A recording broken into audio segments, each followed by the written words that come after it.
I didn't plan to stay past closing that night. The sign on the door said, Albright's Repair and Restoration, but it could have just as easily read Graveyard for Forgotten Things. Radios that hadn't worked since the 80s, clocks stuck at the same minute forever, all humming with quiet failure. I liked it that way, fixing what other people gave up on. She walked in just as I was flipping the sign to closed. Her voice, low, calm, like she'd already made peace with being ignored, said, "You're still open, aren't you?" I turned, and there she was. Mid-40s, maybe. Hair pulled back loosely, a few strands falling around her face. She carried a box, old, wooden, with a brass latch, like it was more valuable than what it contained. "I'm mostly closed," I said, "but I can take a look." She smiled a little, polite but distant. "It's a music box. My father gave it to my mother. It hasn't played in years." Her fingers brushed mine when she handed it over. Cool skin, faint tremor. I told myself it was the chill of the shop, not something else. I set the box on my workbench. The lid was cracked, the gears inside frozen with rust. I started working quietly, letting the tiny sounds of my tools fill the space. She didn't leave, just stood there, watching. Every few minutes, I caught her reflection in the glass cabinet. Not staring, more like remembering something behind my shoulder. The silence between us wasn't empty. It was loaded, like both of us were trying not to disturb something fragile. "You do this alone every night?" she asked eventually. I shrugged. Machines don't argue. That made her laugh, soft, unexpected. The kind of laugh people give when they remember what it's like to find something funny. "I used to work late too," she said. "There's a comfort in it. You get to pretend the world's paused for a while." She didn't say what she used to do. I didn't ask. Her tone carried enough history that any question would have felt like prying open a wound. I got the gears moving again. A few hesitant notes spilled out. The melody warped, trembling, but alive. She leaned closer, eyes following the motion of my hands. "That sound," she whispered. I'd forgotten how small it was. When she said small, I knew she didn't mean the music. The melody faltered halfway through, the spring inside catching. Instinctively, I reached to steady it, but her hand was already there.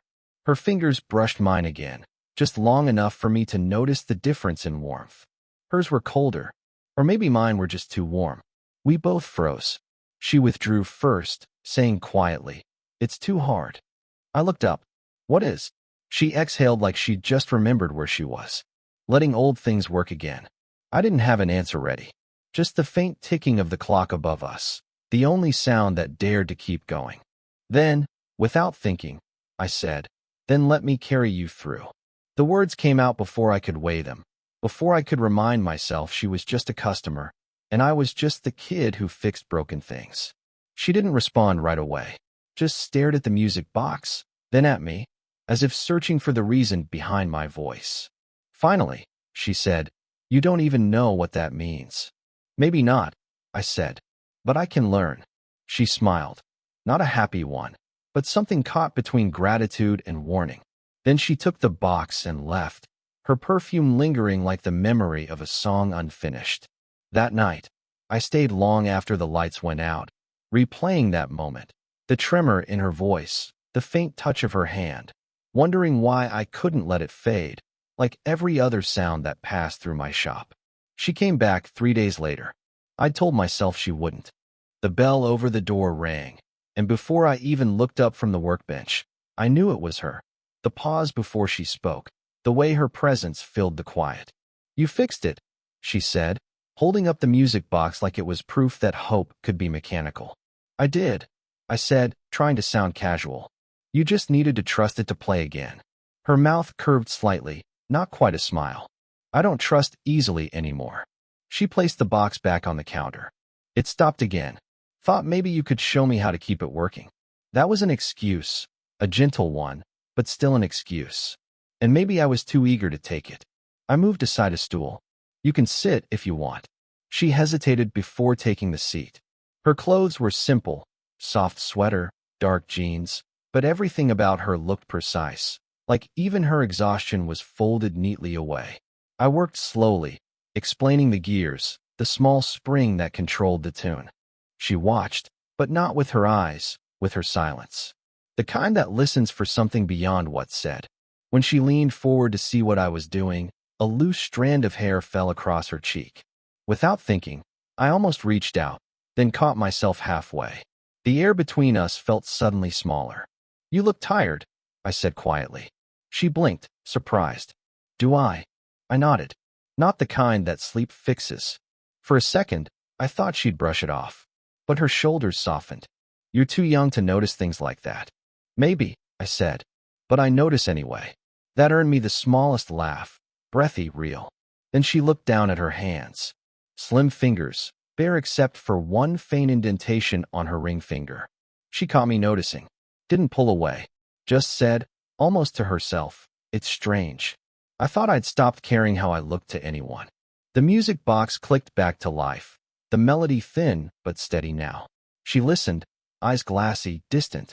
"What's the song called?" I asked. She shook her head. "I don't remember. My father used to wind it up for my mother every night before dinner." She said it made the house feel softer. There was something in her voice, a careful breaking, like the sound of fabric tearing quietly so no one hears. "You missed them," I said. She didn't answer, just placed her hand flat on the table near mine. Not touching, just close enough that I could feel the heat between our skin. The song ended. We sat in the stillness that followed, both of us pretending to look at the box, neither of us brave enough to move first. When she finally stood, she said, "You shouldn't get used to people coming back." "Most don't." I smiled faintly. "Maybe I'll take the risk." She looked at me then. Really looked, like she was about to say something she'd regret. But she didn't. She only reached for the door, hesitated, and whispered, "You shouldn't make things so easy to stay for." Then she left again, leaving the air charged, like static after a storm, and me standing there, wondering why I already wanted the next reason for her to come back. It was raining that evening, the kind that starts slow, then settles in like it plans to stay. The shop's front windows fogged with warmth while the street outside blurred into silver streaks. She came in just before closing again, shaking off her umbrella, her hair damp from the walk. "I didn't plan to come," she said, voice half apology, half admission. "I was nearby." I didn't ask why she was nearby. I just moved to plug in the old kettle by the counter. "Tea?" She nodded. "Please. Something that doesn't taste like decisions." That made me laugh, quietly. She smiled back, not forced, not polite, just soft. The kind of smile that didn't know it was happening. We sat at the small table by the window. The rain filled the silence between us, steady and unjudging. "I almost sold the house today," she said after a while. "I've been saying I would for months." Then I packed one box, found an old photo, and didn't. I didn't know what to say, so I didn't. I just listened. "You ever have something that keeps you in place?" she asked. I met her gaze. "You mean someone?" Her lips parted slightly, maybe to answer, maybe to stop herself. "That's not what I said." "No," I said quietly. "But maybe it's what you meant."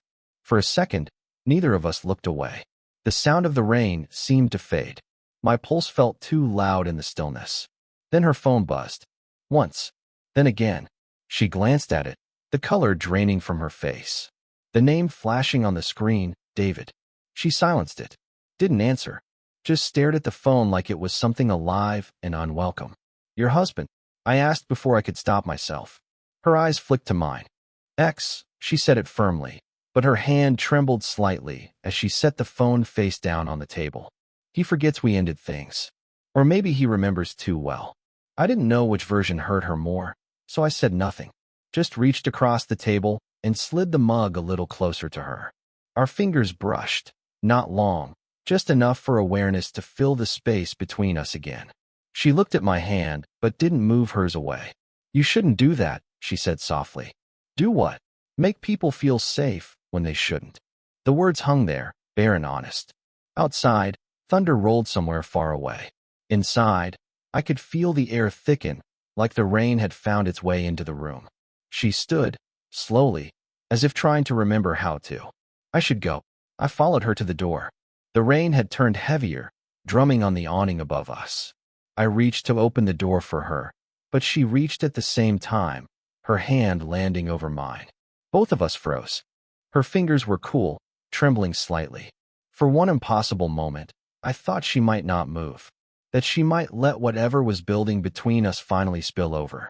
But she pulled her hand back, whispered, "Good night," and stepped into the rain without an umbrella. I watched her walk away until the storm swallowed her shape, and still, my hand stayed on the door, her touch echoing there like something unfinished. She didn't come for 2 weeks. The music box stayed on my shelf, wound but unplayed. Some nights I caught myself listening for her footsteps anyway, the soft, certain sound of heels on concrete outside the shop. It was absurd. I tried to tell myself that. Then, one night, she was there. No umbrella this time. Just rain-dark hair clinging to her face, eyes tired and bright at once. "You're still open," she said. "I wasn't," I replied.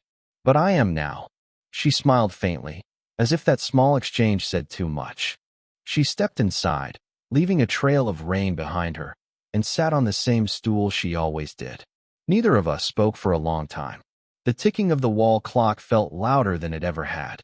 Finally, she said, "I didn't mean to disappear. You don't owe me an explanation." "I know," she said softly. "That's the problem." Her words sat between us, sharp but sad.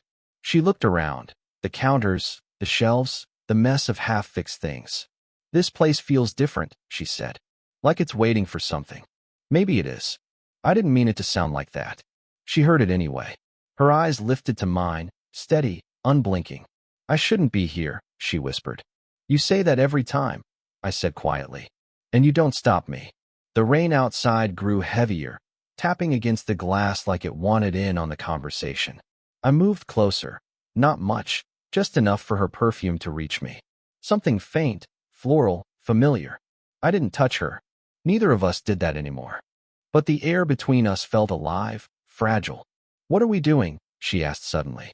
Her voice wasn't accusing. It was frightened. "I don't know," I said honestly. She nodded, a small, almost broken gesture. "You're too young to be lost in someone else's unfinished story." "I'm not lost." She laughed once, dry, quiet. "Then you don't see it yet." I swallowed, my throat tight.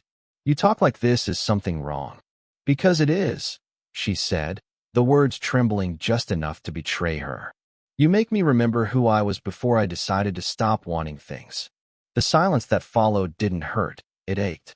I wanted to tell her that she wasn't a mistake to want, that this pull between us wasn't about age or reason. But I couldn't say it, not without changing everything. So I stood there, close enough to see the reflection of my own confusion in her eyes. "You think you can fix me," she said finally, a tear she refused to wipe away glinting in the dim light. "But I'm not one of your broken clocks, and you're not supposed to stay." She stepped back, toward the door, hand trembling on the handle. And before she left, she looked at me, raw, unguarded, defeated, and whispered, "Don't wait for me to come back this time." Then she was gone. The sound of the door closing was softer than her voice, but somehow, it stayed longer. I didn't hear from her for almost a month. Long enough for the ache to dull, but not disappear. The music box stayed on my shelf, unwound, a quiet reminder that some things don't survive being fixed. Then one evening, near closing, I found an envelope slipped under the door. My name written in small, careful handwriting. Inside, a photograph. Black and white, faded at the edges. A young man standing beside an older woman, both smiling at something out of frame. The man looked like me. Not exactly, but enough to make my stomach turn. No note, just the photo. The next morning, she came back. She didn't look like herself. Pale, unsteady. But her eyes, they were clear, almost relieved to be done pretending. "You got it," she said. I held up the photo. "Who is he?" She exhaled slowly, sat down on the stool she always chose. "My son." The word hit harder than I expected. "He was 24, she said. "Car accident, 3 years ago. He used to come here. Not this shop, exactly, one like it. He fixed old things too. Said it helped him quiet his mind." She looked at the floor. "When I walked in the first day and saw you for a second, I thought the world was playing some cruel joke. You even move like him. Careful, like you're afraid of breaking what you touch." I didn't know how to breathe properly for a moment. "Why didn't you tell me?" I asked, trying to keep my voice steady. Because I didn't come here to remember, she whispered. I came here to stop remembering. The words hung there, fragile, final. I thought if I kept coming back, she went on, maybe I could trick myself into believing he wasn't gone, that I hadn't failed him. Her voice broke on that last word. Not loud, just enough to make my chest tighten. You didn't fail him, I said. She looked up sharply. You don't know that. No, I said. But I can tell when someone's been trying to forgive themselves for too long. Her eyes softened. You sound like him when you say things like that. We both went quiet. I could hear the faint hum of the fluorescent light above us, the ticking of the clock. Everything ordinary, everything unbearably heavy. I'm sorry, I said finally. If I made you remember. She shook her head. You didn't make me remember. You made me realize I'd stopped living. She reached into her bag and pulled out the music box, setting it between us. It plays fine now, she said. But I wanted you to have it. I can't, I whispered. You can, she said, her hand brushing mine, light, trembling. Because I think you were meant to hear the song he never finished playing for me. Her fingers lingered for a heartbeat too long before pulling away. And as she turned to leave, she said quietly, without looking back, you don't remind me of him anymore. That's how I know I can finally let him go.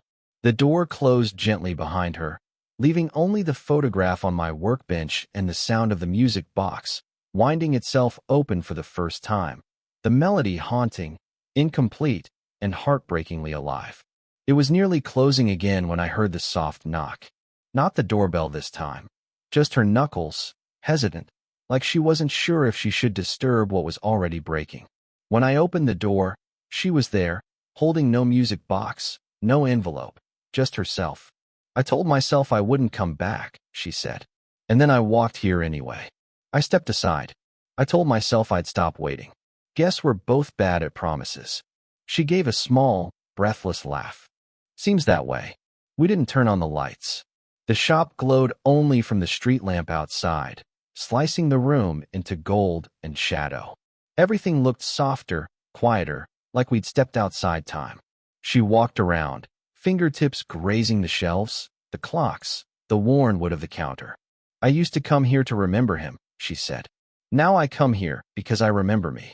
I leaned against the workbench. That sounds like something worth keeping. She nodded, not smiling, not sad, just still.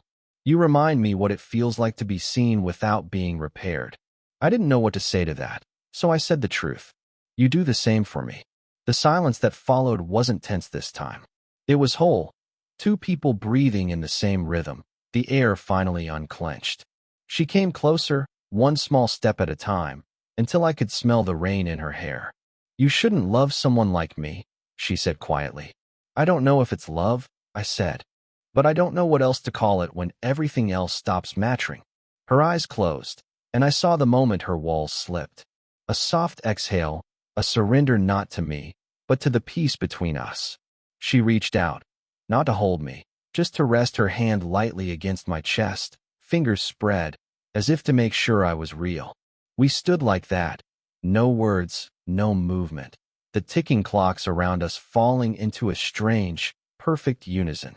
I keep thinking I'll ruin this, she whispered. You can't, I said. It was never meant to last forever.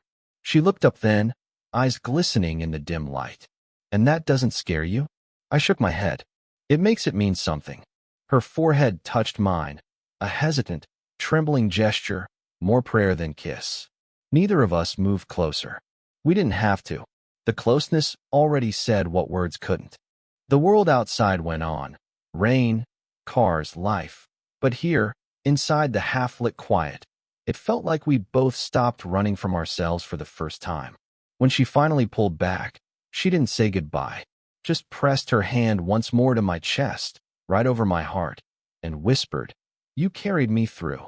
And then she smiled, not the fragile kind I'd known, but something real, something whole, before she turned toward the door and disappeared into the night.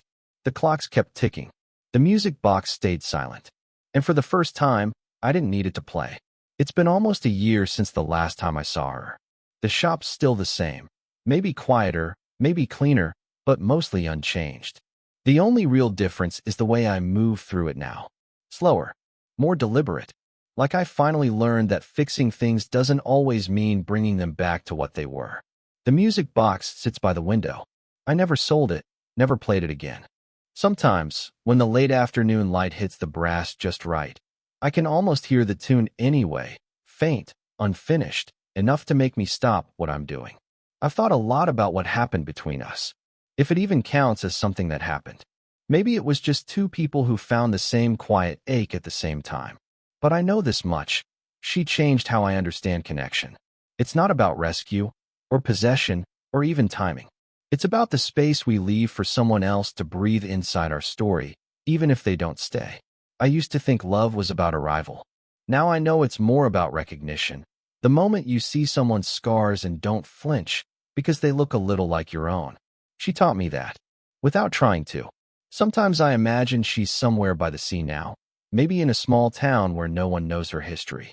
I picture her walking along the shore in the early morning, the wind catching her hair, the same faint smile that used to appear when she let herself forget she was supposed to be strong.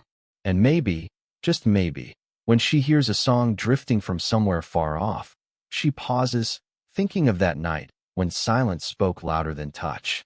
I don't wait for her anymore, but I don't wish it away either. What we had was brief, yes, but it was real. And in a world that moves too fast and forgets too much, that's rare enough to hold on to. Sometimes customers ask why I never play the music box. I tell them, it already said what it needed to. They usually laugh and move on. But every once in a while, someone lingers, and I see the look in their eyes, that quiet understanding. Maybe they've carried someone through too. If you've ever had a moment like that, something unfinished, something that changed you anyway, then you already know what I mean. Maybe love isn't about happy endings. Maybe it's about the people who leave us gentler than they found us. That's all I ever wanted to say. Pause. Tell me, what's the one person or moment you still think about, even now, when the world goes quiet?